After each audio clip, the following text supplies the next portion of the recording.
So I think we have roughly 15 to 20 full-timers and then maybe 10 part-time folks.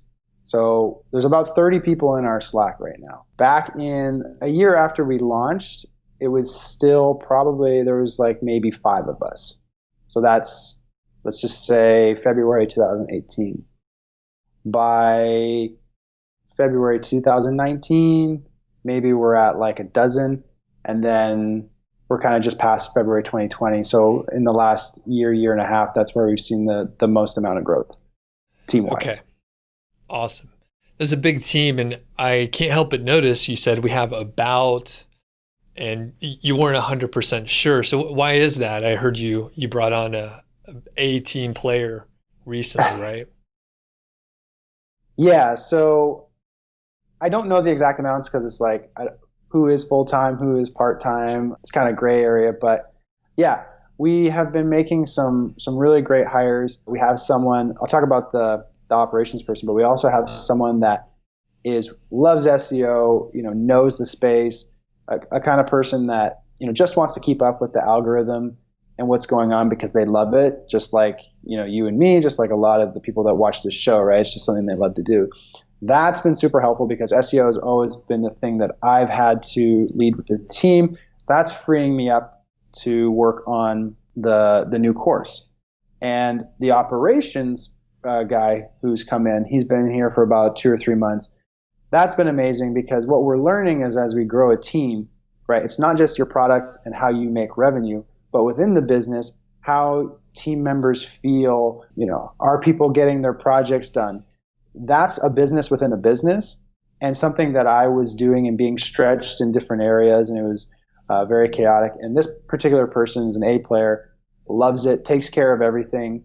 So now SEO is taken care of, the team is taken care of, and I'm actually back in feeling like I'm an entrepreneur almost by myself to try to learn how to launch this new course and just help grow the team and get new revenues coming in without having to be, oh, this happened and this happened kind of thing. And it's a perfect segue into the course. So why launch a course? One thing I'll add though. Oh, sure. Yeah. Can I add one more thing? I want to stress that it sounds like it was a really easy process, but it was like multiple years of working a lot, being pulled in a lot of different directions. I would say in the last 2 months, this is the first time where I actually have like looked at the vision that I thought we needed to get to with regards to how me and my business partner act in our company. And I'm actually looking at it and being like, it finally has happened. So it's been a long time coming, and I never thought it was actually possible, but it's quite amazing. Pretty cool. And I was going to say, I remember when we chatted like a year ago or something like that, you were struggling with this specifically, and the kind of work that you like to do and building things and growing things, but managing a whole lot of people.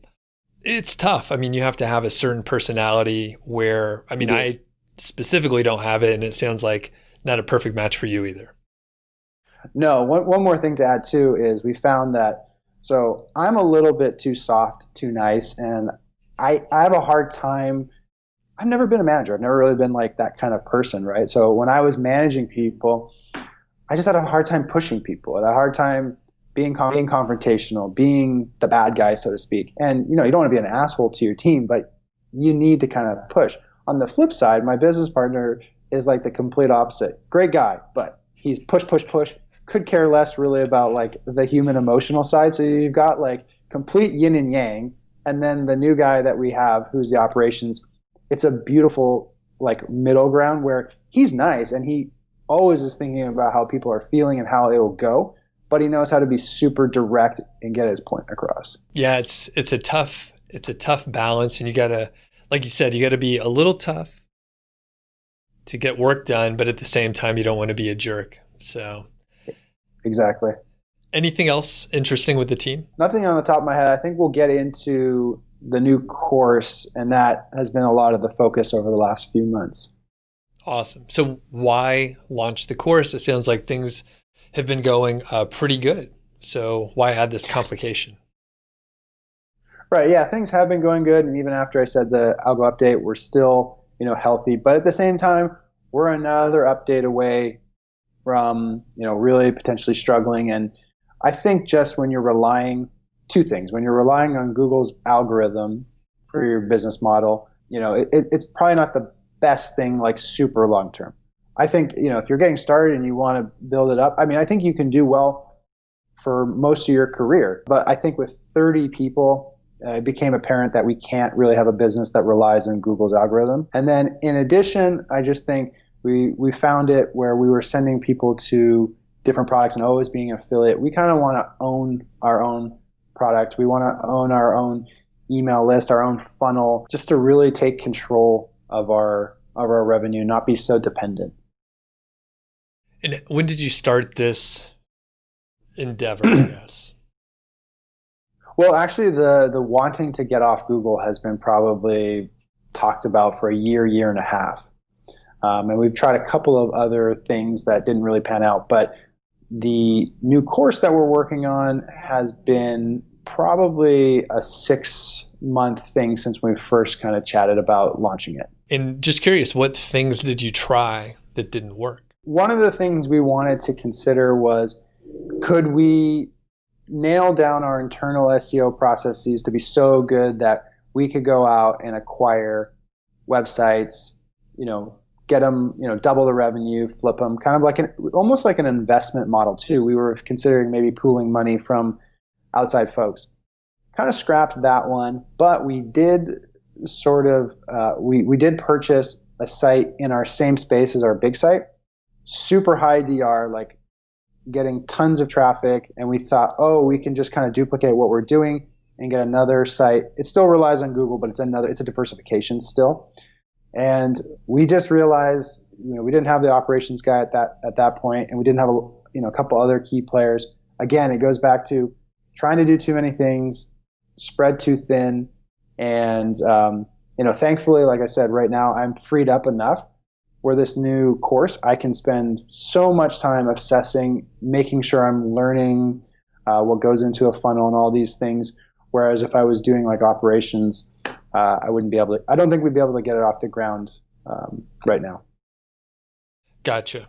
And what have you learned so far? So you've been talking about doing it. You're a few months in, 6 months or so. So what have you learned so far pre-launch about working with a course? Our whole team would agree that our approach of building the site and spending all that time putting it together before maybe like just kind of testing the waters with capturing email, even if you don't have a product, I think you can still sort of validate your funnel and whether people are interested in this sort of stuff. You can talk to people. So we kind of took the approach of like, let's just build the course, not so much with who are we marketing it to, even though it's pretty clear, but we found out there's like sub markets within the market who wants to buy this. So basically, don't go build your product without a marketing plan would be the first thing that we learned for sure. Yeah, and we chatted actually just off the record the other day, and I was like, dude, what'd you do? And then I was like, you don't have an email list. I'm shocked. So why no email list with the amount of traffic that you guys were getting? It seems like at least something to dabble with. I'm going to cite the being spread too thin thing, with doing I really I was sinking in SEO, I was sinking in team operations, and email is one of those things, like, sure, you can try it, but if you really want to do some damage and do well, I think you got to make it, your core focus and learn it for at least a few months. So at the same time, though, it's pretty sad that we didn't even just, get up a PDF and try to capture email. We've done a few things in the past, but again, we just weren't seeing enough traction because we weren't putting enough time into it. And yeah, it's really sad to admit here, 3+ years later, that we have less than 2,000 subscribers and we have all this traffic. I know. And it is a priority now. In addition to the course, I do want to take a lot of time and really nail that down because we need to build that asset, and it's a shame, really. That's all I have to say about it. And to defend you, I think there's an aspect of not the spread too thin. I wasn't thinking you were going to say that, but you can only focus in so many areas, and you guys were killing it with content. You're obviously making a lot with affiliates. You have a very nice spread of where you're earning money, different affiliates. Amazon's just a small portion. There's a lot of diversity with the business. And sure, you get a ton of traffic, but you can't do everything all the time. And it's usually better to focus on, just like you are with the one site. You realize, hey, this one site is so awesome. I need to spend 100% of the time. And then with your site and where you're earning money, it's content and the SEO side. So let's just do this. Sure, maybe in the future we can worry about email, which now, maybe the order of the course and the email stuff was a little off, but it's not like you can't recover and figure out what to do. So yeah, you nailed it. Yep. Can't do everything all the time. It's too stressful, way too stressful.